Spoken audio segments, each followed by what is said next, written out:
How are you? How was your break? It was fantastic, yeah. Had a great time. Yeah? Yeah. You were in New Zealand for, how long were you? 2 weeks, week and a half. And did you write any songs, either inspired by or like in New Zealand on the new album? No. Damn it. Icy Fire's obviously Yeah, inspired by New Zealand. Yeah. Actually, you've got one. Yeah. It's fine. We want more. We want the new album. What is your most, I heard on Zane Lowe's chat that you gave like Fergburger and everything a shout out, but Yeah. what's your most memorable experience on, like in New Zealand? Standing on the front of a World War I plane in the air. When was that? When I was in New Zealand. Peter Jackson collects and restores World War I planes, and they fly. So I was able to go, and it sounds like it's very scary, but it's oddly, you actually feel more safe in that than you would in like a helicopter. I don't know. I don't know if I agree with you. Yeah. So what else were you up to over your favourite part of your, because I mean it was a year, wasn't it, that you we didn't see you. Yeah, what was I doing? Actually, Ghana was pretty fun. I went to make some music in Ghana with some Ghanaian musicians. So that was good. Iceland was amazing. New Zealand was obviously amazing. Fiji, that was the first time I went there. Yeah. Came Australia, stayed here. Not in this room. That'd be weird. Now you obviously have been nurturing a relationship over the past year. Everyone goes to an Ed Sheeran concert and it's quite often that people propose there. Do you feel pressure now to be like this big romantic? Yeah, do you know what? I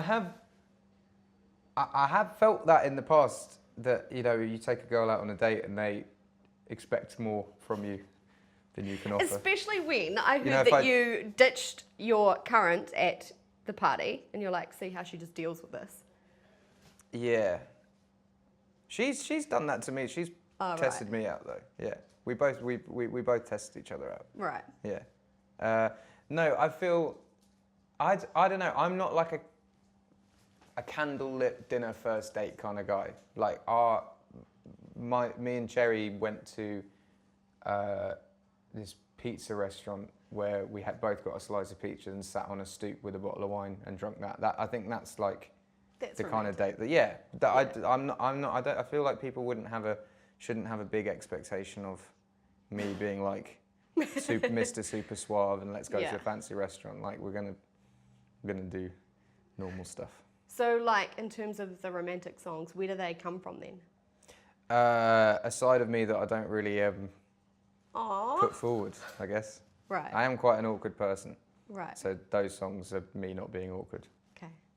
Question, and like, I don't want to jinx anyone's relationship, but what would happen if a girl proposed to you? What would you do? I think they can do it on Valentine's Day, can't they? Or is it a leap? Leap year. I don't know.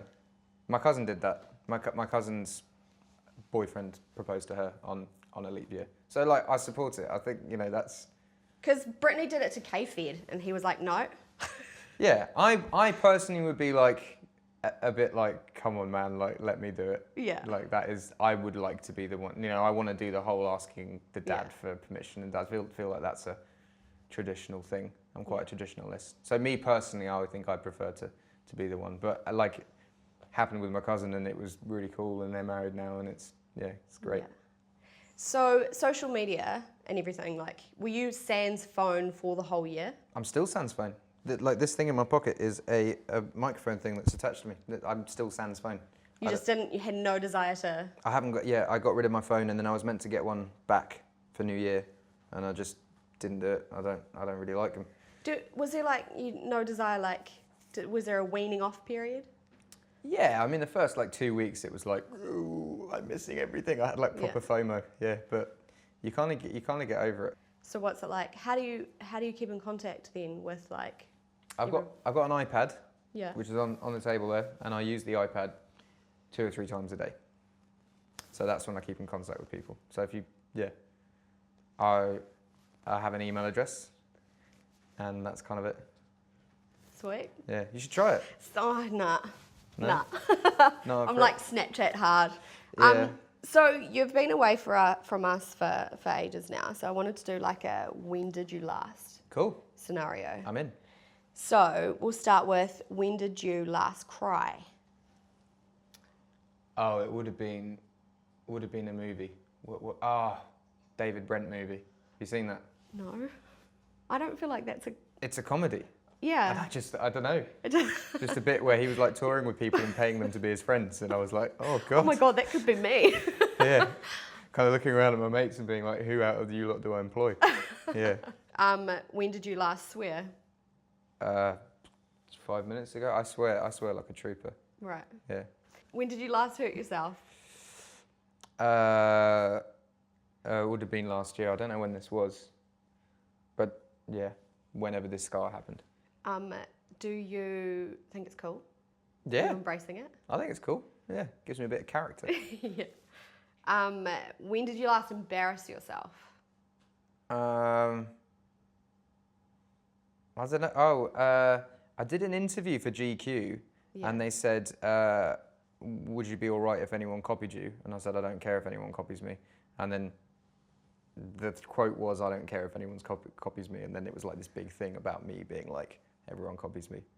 And that was quite embarrassing, but I didn't say it. So it's one of those things where you're just looking at the internet being like, why? Why do you think this? Does that happen often though? Like, yeah, all the time. And I should have known better, but you know, sometimes things just go that way. Are you ever tempted to, well, I guess you don't really tweet anymore or anything like that, but... No, I did tweet, like, some stuff has been taken out of context, but, yeah, you know, that doesn't really mean anything, does it? Yeah.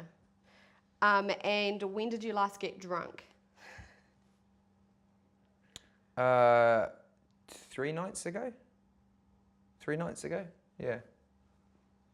Which is good for me. Yeah, that's good for me. Yeah. What's your drink of choice? At the moment, I had a Moscow Mule the other night. That was it's just ginger beer and vodka. Oh, okay, yeah, I didn't know what it was. My drink of choice. You know what? I'm becoming a kind of like old man where I drink wine and go to bed. So red wine, bit of Chateau Neuf de Pape. Woof. La la. Yeah. You can get it for like 15 quid from Tesco. Oh, okay. Probably cheaper actually. When are you coming to New Zealand next? I can't leave without asking you that. Early next year is when the tour's scheduled for. Good. Yeah. But I'll probably be there non-working before the end of the year. But in terms of like when people will see me in a concert. Do you feel like you can go to New Zealand now? I feel like you're almost like a honorary citizen. Do you feel like you can go there and people just leave you alone? Well, I think I did ask for citizenship, and I think we got an email from someone involved with that. So maybe that's going to happen. Ooh. Maybe I can be a citizen. I've always said if a world war breaks out, the one place I'll go to is New Zealand, because no one's going to be bothered to kind of like come that far to invade anywhere. They'll just be like, oh, we'll leave them be. Yeah. I feel like when you're here, if we bug you too much, people get pissed off.